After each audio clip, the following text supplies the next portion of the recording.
ಸರ್ಕಾರಿ ಆಸ್ಪತ್ರೆಯಲ್ಲಿ ಬೆಳಿಗ್ಗೆ ರಕ್ತ ಪರೀಕ್ಷೆ ಇಲ್ಲದ ಮೇಲೆ ಸರ್ಕಾರಿ ಆಸ್ಪತ್ರೆಗೆ ಏಕೆ ಎಂದು ಶಾಸಕ ಸಿಪಿ ಯೋಗೇಶ್ವರ್ ಆರೋಗ್ಯಾಧಿಕಾರಿಗಳ ಮೇಲೆ ಸಿಟ್ಟಾದರು.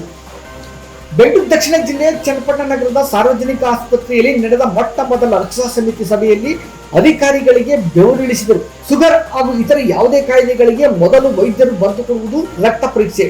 ಖಾಲಿ ಹೊಟ್ಟೆಯಲ್ಲಿ ಹಾಗೂ ಆಹಾರ ಸೇವಿಸಿದ ಮೇಲೆ. ಖಾಲಿ ಹೊಟ್ಟೆ ಅಂದರೆ ಮುಂಜಾನೆ. ಲ್ಯಾಬ್ನವರು ಬರುವುದೇ 10 ಗಂಟೆಗೆ. ರಕ್ತ ಪರೀಕ್ಷೆಗೆ ಎಲ್ಲಿಗೆ ಹೋಗಬೇಕು ನೀವೇ ಹೇಳಿ ಎಂದು ಅಧಿಕಾರಿಗಳಿಗೆ ಪ್ರಶ್ನೆ ಮಾಡಿದರು. ನಾಳೆಯಿಂದ ಮುಂಜಾನೆಯ ರಕ್ತ ಪರೀಕ್ಷೆಗೆ ಪರ್ಯಾಯ ವ್ಯವಸ್ಥೆಯ ಭರವಸೆ ನೀಡಿದರು ಅಧಿಕಾರಿಗಳು. ವೈದ್ಯರ ಕೊರತೆ, ಆಸ್ಪತ್ರೆಗೆ ಅವಶ್ಯಕತೆಯಾಗಿ ಬೇಕಾಗುವ ಸೌಲಭ್ಯಗಳು, ಅಗತ್ಯತೆಯ ಔಷಧಿಗಳು, ಆಪರೇಷನ್ಗೆ ಬೇಕಾಗುವ ಪರಿಕರಗಳು, ಇತರೆ ಸಮಸ್ಯೆಗಳ ಬಗ್ಗೆ ಮಾಹಿತಿ ಪಡೆದರು. ಸಂದರ್ಭದಲ್ಲಿ ತಾಲೂಕು ರೈತ ಸಂಘದ ಅಧ್ಯಕ್ಷ ಕೃಷ್ಣಪ್ಪ ಆಸ್ಪತ್ರೆಯಲ್ಲಿನ ಅವ್ಯವಸ್ಥೆಗಳನ್ನು ಸರಿಪಡಿಸುವಂತೆ ಮನವಿ ಮಾಡಿದರು. ರಕ್ಷಾ ಸಮಿತಿಗೆ ನಿವೃತ್ತ ಹಿರಿಯ ಫಾರ್ಮಸಿಸ್ಟ್ ಅಧಿಕಾರಿ ಎಂ ವೇದಮೂರ್ತಿರವರನ್ನು ನೇಮಿಸಿ ಆಸ್ಪತ್ರೆಯ ರಕ್ಷಣೆಗೆ ಅವಕಾಶ ಮಾಡಿಕೊಡಿ ಎಂದು ಮನವಿ ಮಾಡಿದರು.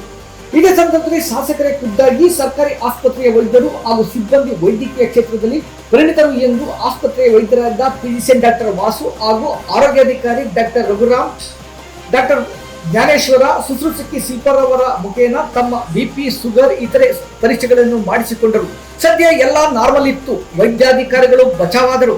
ಈ ಸಂದರ್ಭದಲ್ಲಿ ಆಸ್ಪತ್ರೆಯ ಆಡಳಿತಾಧಿಕಾರಿ ಮಂಜೇಶ್ ಕುಮಾರ್, ಟಿಎಚ್ಒ ಡಾಕ್ಟರ್ ವೆಂಕಟೇಶ್, ಆಸ್ಪತ್ರೆಯ ಶುಶ್ರೂಷಕಿ ಅಧೀಕ್ಷಕಿ ಸರಸ್ವತಿ, ಗ್ರೇಡ್ 2 ಅಧೀಕ್ಷಕಿ Ratnamma, CDPO Pramila, KEB AEE Pushpa ಹಾಗೂ ಹಲವಾರು ಮಂದಿ ಮುಖಂಡರು ಹಾಜರಿದ್ದರು.